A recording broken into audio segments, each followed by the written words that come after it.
Demi meminimalisir beredarnya senjata api rakitan di wilayah Sumatera Selatan, warga Sungai Ceper Kayu Agung akan diberikan pelatihan pembuatan alat pertanian. Tak punya izin dan kerap melakukan pungli senilai Rp15.000, puluhan juru parkir di Palembang ditangkap petugas kepolisian. Berikut sosok ibu di Ogan Komri Ilir yang tega menghabisi nyawa anak bungsunya yang sedang tidur. Minimarket di Matraman, Jakarta Timur dibobol maling. Pelaku gasak rokok dengan total Rp10 juta.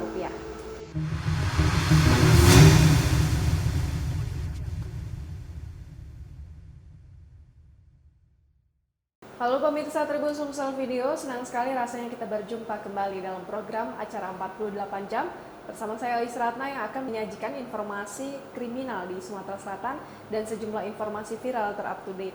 Informasi pertama hari ini kami hadirkan dari Kayu Agung, Sumatera Selatan.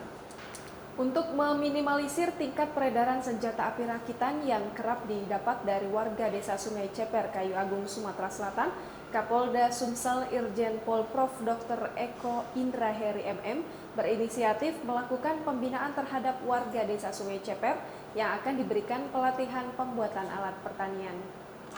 Kapolda Sumatera Selatan Irjen Pol Profesor Dr. Eko Indra Heri MM berinisiatif melakukan pembinaan bagi para pengrajin senjata api rakitan di desa Sungai Ceper, Kecamatan Sungai Menang, Kabupaten Ogan Komri Ilir. Relokasi ini bertujuan untuk meminimalisir peredaran senpira di wilayah hukum Provinsi Sumatera Selatan. Dalam sambutannya di depan masyarakat desa Sungai Ceper, ia menyampaikan image negatif yang selama ini disematkan sebagai desa produksi senpira harus diubah dengan dilakukan tindakan yang positif. Lebih lanjut disampaikan dalam waktu dekat kepolisian akan bekerja sama dengan pemerintah daerah Kabupaten Ogan Komri Ilir untuk membuat program pelatihan melalui Balai Latihan Kerja atau BLK daerah Kabupaten Oki untuk membuat program pelatihan. Diharapkan dengan adanya solusi seperti ini, kegiatan pembuatan senpira yang selama ini dijalankan masyarakat dapat segera ditinggalkan. Di kesempatan itu juga secara mandiri masyarakat menyerahkan sebanyak 19 produk senjata laras pendek dan 1 pucuk senpira laras panjang. Demi terciptanya kondisi yang aman dan sejahtera bagi warga desa Sungai Ceper, Wakil Bupati Oki Haji M. Jakfar Sodik akan turun tangan terkait pembinaan terhadap orang-orang yang memiliki keahlian. Kerap merasakan warga Palembang yang memarkirkan motornya lantaran sering terjadi pungutan liar dengan nilai sebesar Rp15.000, puluhan juru parkir di Palembang diamankan unit Tipiring Sat Sabara Polrestabes Palembang. Diduga lakukan pungli dan tidak memiliki surat izin, puluhan juru parkir diamankan unit Tipiring Sat Sabara Polrestabes Palembang.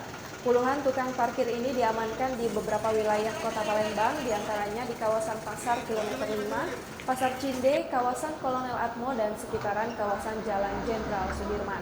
Kasat Sabara Polrestabes Palembang AKBP Erwin Irwan melalui Kanit Turjawali Ibtu Ahmad Yani mengatakan, bermula adanya laporan dari warga yang mengatakan adanya juru parkir yang meminta paksa uang sebesar Rp15.000.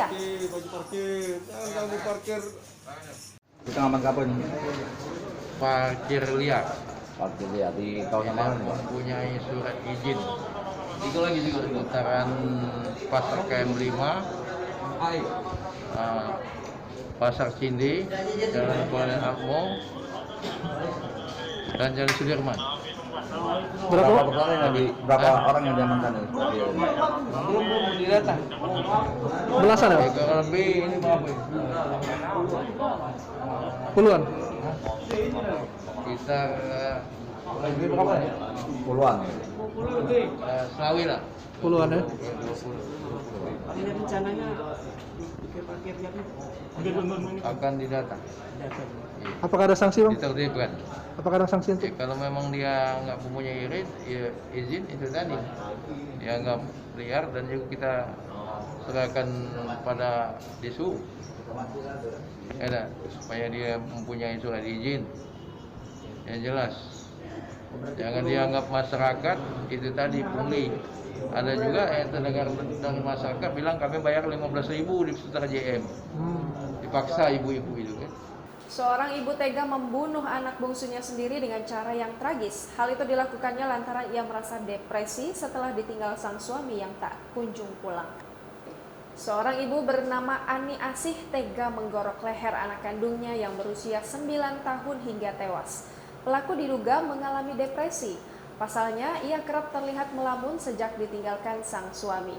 Peristiwa pembunuhan itu terjadi di Rantau Durian 1, Kecamatan Lempuing Jaya, Kabupaten Ogan Komering Ilir. Korban dihabisi oleh ibu kandungnya sendiri saat sedang tidur. Pembunuhan yang terjadi jelang waktu sahur itu membuat heboh tetangga. Dari informasi yang dihimpun tribunsumsel.com, pelaku telah sekitar setahun terakhir berpisah dengan suaminya. Lebih lanjut disampaikan dari hasil pernikahannya, pelaku dikaruniai 2 orang anak. Dijelaskan Dita, pelaku semenjak ditinggal pergi suaminya kerap terlihat melamun sendirian dan sangat jarang terlihat beraktivitas di luar rumah. Diketahui jenazah korban telah dimakamkan oleh warga setempat. Kejadian tragis itu terjadi ketika terduga pelaku yang diduga mengidap gangguan jiwa tidur bersama dengan anaknya FS. Ketika terbangun, pelaku langsung mengambil pisau dapur dan menggorok leher korban yang masih dalam keadaan tidur. Kapolres Oki AKBP Alam Syah Pelupesi melalui Kapolsek Lempuing Jaya Ibtu Nasron Junaidi mengatakan pelaku diduga kuat mengalami gangguan jiwa akibat stres karena melihat kondisi anaknya yang cacat mental. Diterangkan Kapolsek kejadian tersebut terjadi pukul 3.30 waktu Indonesia Barat dini hari. Pembunuhan ini pertama kali diketahui oleh seorang tetangga bernama Sumarni yang berusaha membangunkan Ani menjelang sahur. Masih kata dia, pelaku saat ini telah dibawa ke Mapolsek Lempuing Jaya, namun saat dilakukan pemeriksaan jawaban pelaku tidak sinkron dengan cenderung menyimpang. Pemirsa, sebuah minimarket di Matraman, Jakarta Timur dibobol maling. Pelaku menggasak rokok dengan total 10 juta rupiah. Minimarket di Jalan Kayu Manis 10 Matraman, Jakarta Timur pada Kamis 22 April 2021 dini hari dibobol maling. Kerugian ditaksir hingga 10 juta rupiah setelah pelaku menggasak rokok dari dalam minimarket tersebut. Aksi pencurian yang dilakukan satu orang pelaku itu terekam kamera CCTV di minimarket. Berdasarkan rekaman CCTV itu, pelaku masuk ke dalam minimarket dengan membobol plafon. Seorang karyawan minimarket, Zidan, menuturkan peristiwa pencurian tersebut terjadi sekitar pukul 2.40 waktu Indonesia Barat. Ketika itu pelaku turun ke dalam minimarket lewat plafon yang dijebolnya. Sebelum beraksi, pelaku sempat merusak kamera CCTV yang berada di dekatnya setelah pelaku mengincar rokok yang di dekat meja kasir. Zidan menambahkan akibat aksi pencurian itu minimarket mengalami kerugian lebih dari 10 juta rupiah. Pasalnya pelaku mengambil rokok dari dalam minimarket dalam jumlah yang banyak. Itu dia tadi pemirsa beberapa informasi kriminal dan viral yang berhasil kami rangkum untuk Anda saksikan. Jangan lupa untuk terus menyaksikan program acara 48 jam hanya di channel YouTube Tribun Sumsel karena kami akan terus mengupdate informasi kriminal di wilayah Sumatera Selatan. Saya Ais Ratna beserta kerabat kerja pamit undur diri dari hadapan Anda. Bahas tuntas tindak kriminalitas. Terima kasih dan sampai jumpa. Jangan lupa subscribe, share, komen, dan like ya.